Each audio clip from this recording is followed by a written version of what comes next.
Get ready for real time, prime time, big time, show time. It's edible honesty time. And in the meantime, get ready for your favorite partner in crime, your host, one of the greatest talkers of all time, the king of edible honesty, and the eighth wonder of the world, Andrew the Giant.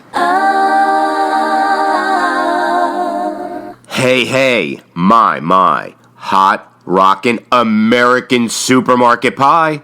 Let's get down and let's talk about the ins and outs of the food industry. My name is Andrew, I'm your host, and I am ready to rock. So let's cut right into it, because today we will be readjusting almost everything you thought you knew about food.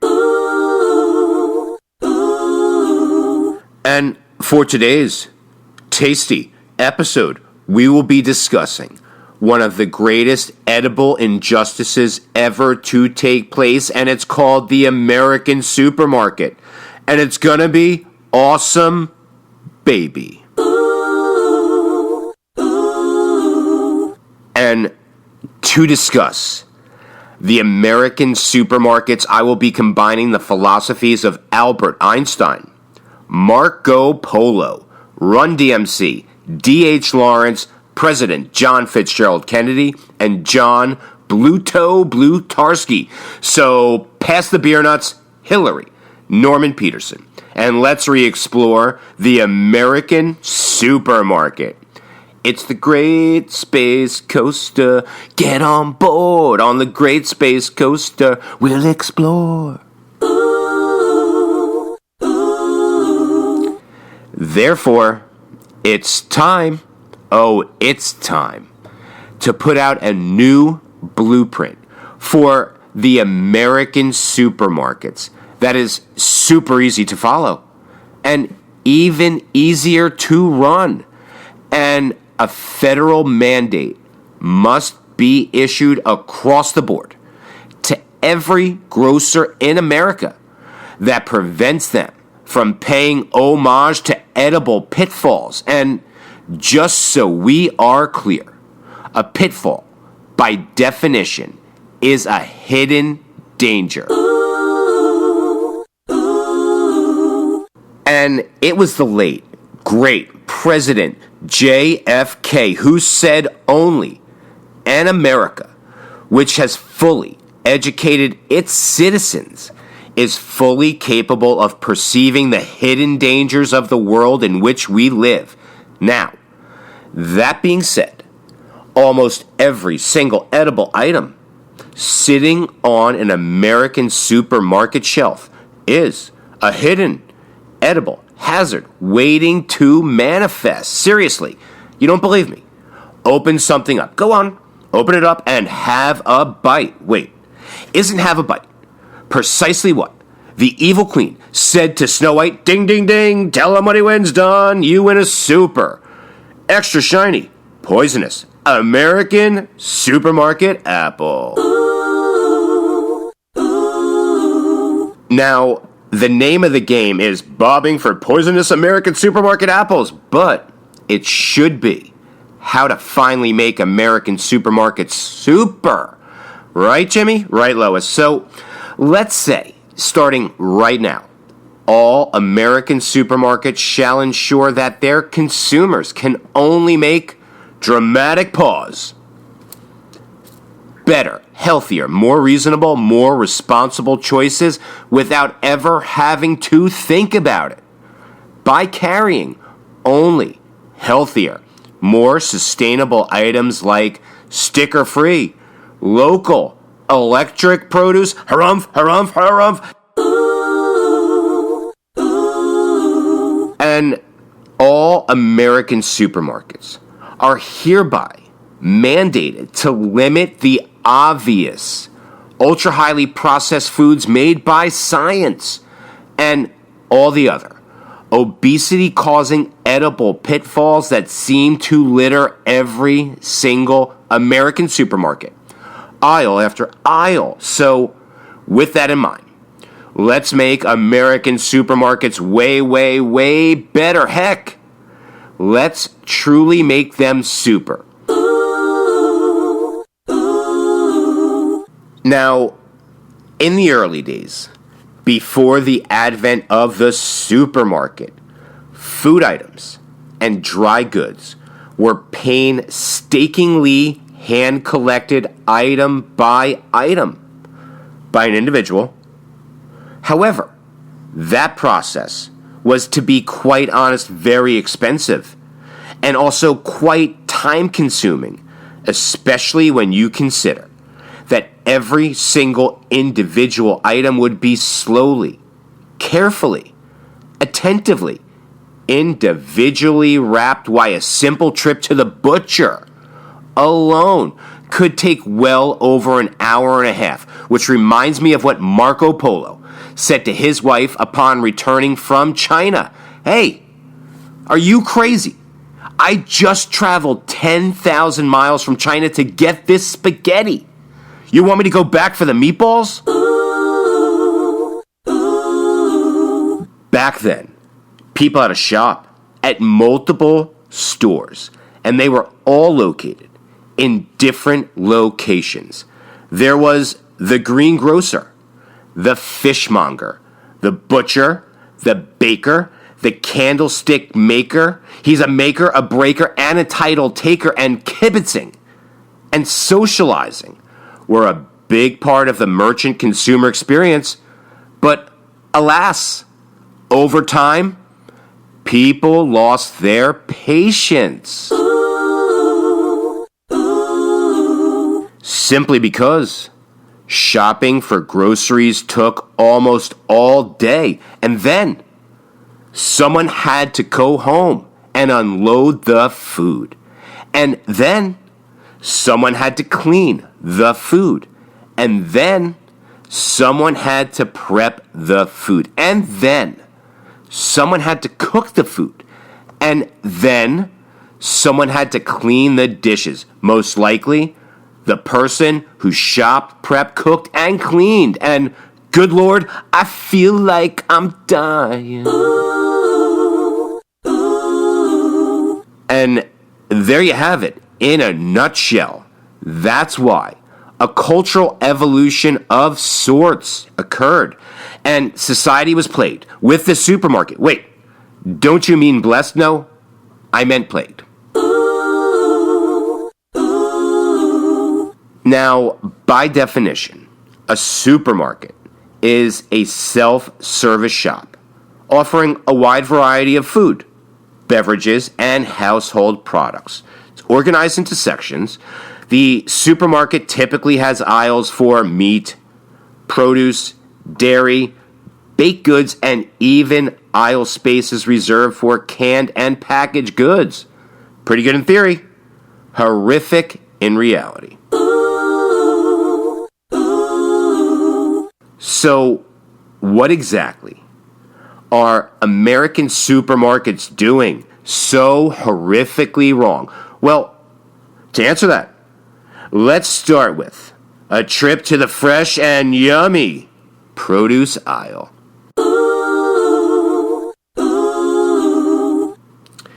Let's take a trip to the fresh produce aisle. Let's take a trip to the fresh produce aisle. Now, has anyone ever eaten fruit? And before you answer, please understand, I am not talking about the kind of fruit you buy at an American supermarket. I mean real, actual fruit. The kind of fruit that spoils. Fruit so sublime, you are moved to write a poem. Now, D.H. Lawrence, in a poem famously entitled Figs, wrote that every fruit has its secret. And Figs begins with a beautiful, comprehensive homage regarding the proper way to eat a fig. And while D.H. waxes poetically about the fig, and while D.H. wishes he could spend a lifetime lost within that fig, he's aware that that fig must be consumed almost immediately because back in D.H. Lawrence's day, figs spoiled quite quickly, especially after they were picked. Alas, he laments. People forget. Ripe figs won't keep. Ripe figs don't keep in any climate. Now, this poetic homage to one fig was written in the year 1917. That was just 105 years ago. So where, oh where, are those D.H. Lawrence figs today? And where in the wide, wide world of sports taggart are all those other poem-worthy fruits that were once filled with delightful, edible secrets? Oh, where can they be? Well, today, due to their extremely delicate nature, those D.H. Lawrence figs are long gone, so no more poems will ever be written about them again. So, good night, sweetheart. Well, it's time to go. Now, the good news, he said sarcastically, is figs haven't disappeared entirely. Nope. American supermarkets still have figs. It's just that they are not poem-worthy. Because, let's face it, they're not really figs. Not like the D.H. Lawrence figs. No, these modern supermarket figs are something similar, super similar to figs, but really, they are laboratory-created sticker fruit that simply refuses to age. So, holy sticker fruit, Batman. And don't even tell me that you have not seen the sticker fruit, because you have seen the sticker fruit. And you have eaten the sticker fruit, because sticker fruit is all they sell in American supermarkets. Yummy, fresh, ageless, seasonal, just don't ask which season, fruit that has been bred scientifically to unnaturally endure an exceptionally long journey, like spending a year of your life online at the DMV. That kind of long journey. Attention! Eyes front. What's that on your chest, mister? It's a produce sticker, sir. A produce sticker on your uniform. Just tell me, mister, what kind of American supermarket would sell a peach like you? Apparently all of them? Waka waka.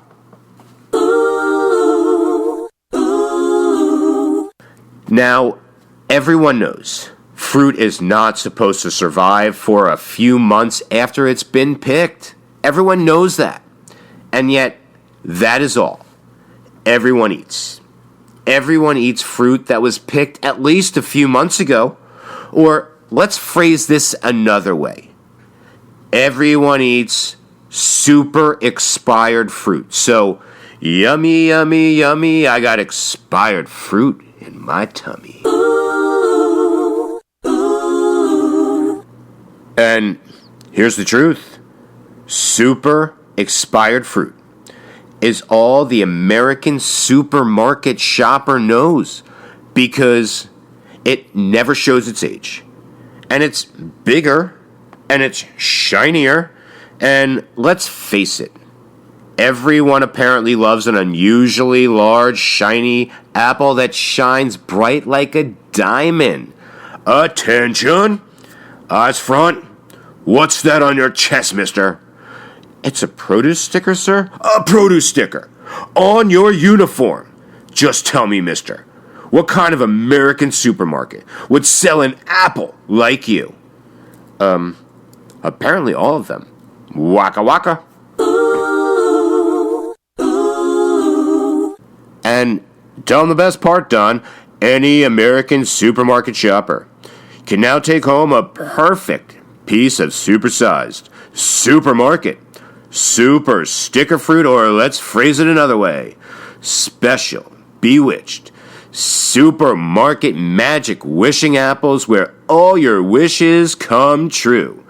Now make a wish and have a bite, which is precisely what the evil queen said to Snow White.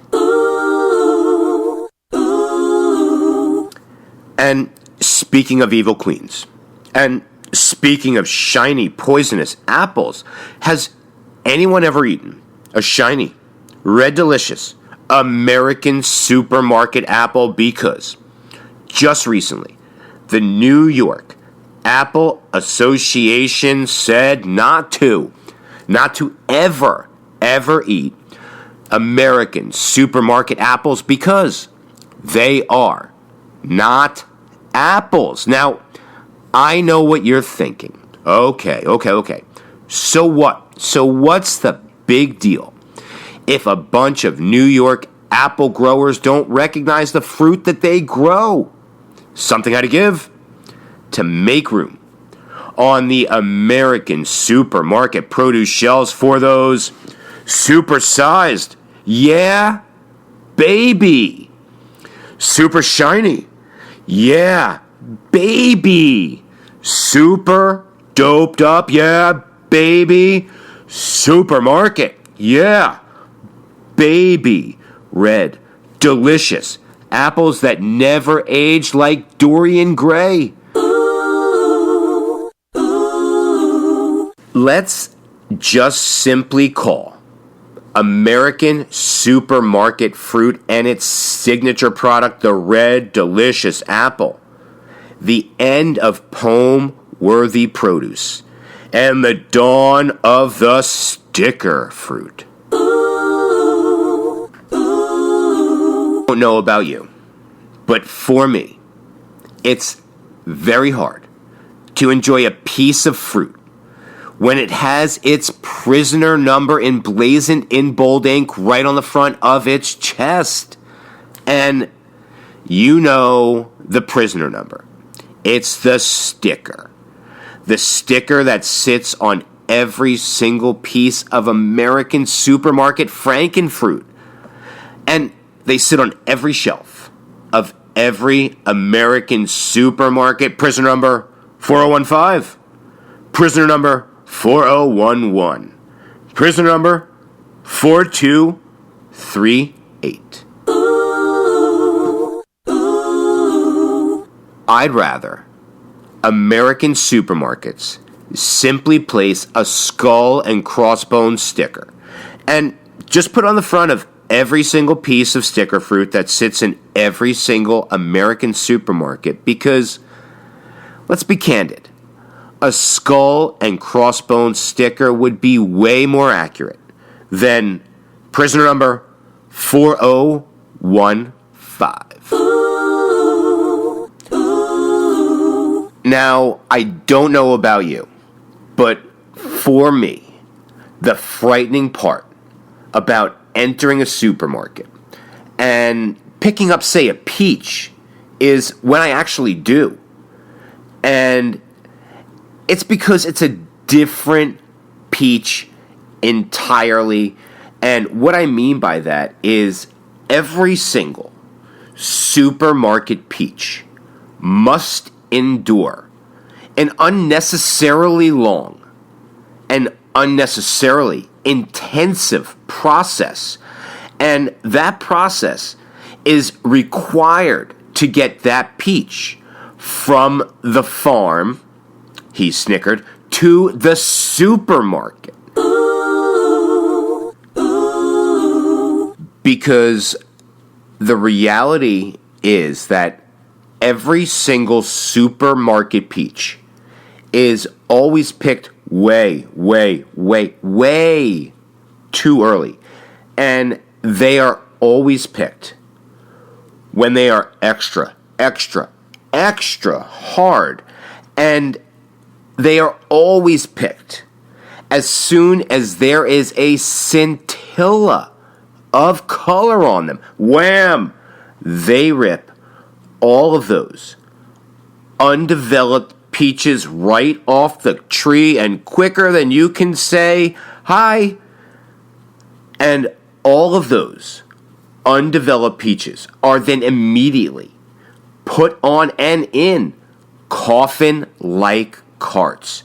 And they are kept in extra dark rooms just like Count Dracula, where those peaches unnaturally ripen without any sunlight very slowly in their metaphoric coffins, so slowly, in fact, that they defiantly defy all laws of nature and science. And by the time those peaches actually make their way to the supermarket and say into your shopping bag, well, those peaches have lived so long that they now officially have dementia. They don't know they're peaches, and they contain zero nutrients because they were harvested way too early, well before peak maturity, well before any vitamins or any antioxidants could ever develop. But what did you seriously expect? 65% of all the peaches sold in American supermarkets today are grown locally, right here in China. And all the apples, all the cubic zirconium apples that are actually sold in American supermarkets are, of course, super shiny. Just do not bite into them because they are not the real thing. You see, the average American supermarket apple sits in a super dark warehouse for an average of 12 months after they have been picked. And at best, a 1-year-old apple is an extremely dangerous edible hazard waiting to manifest edible fact. And now that we have these 1-year-old cubic zirconium apples that have been sitting in the warehouse, well, now that they're 1 year old, it's time. It's time to get these nutrition-free apples circulated to all of the American supermarkets. And who knows how long that will take. But suffice to say, investigative evidence revealed that on average, an American supermarket apple sitting in an American supermarket is easily 15 months old. Or let me phrase this another way. On average, every single apple sitting in an American supermarket is well beyond expiration. Now, apples that are consumed well past their expiration date are quite hazardous, no different than super expired milk.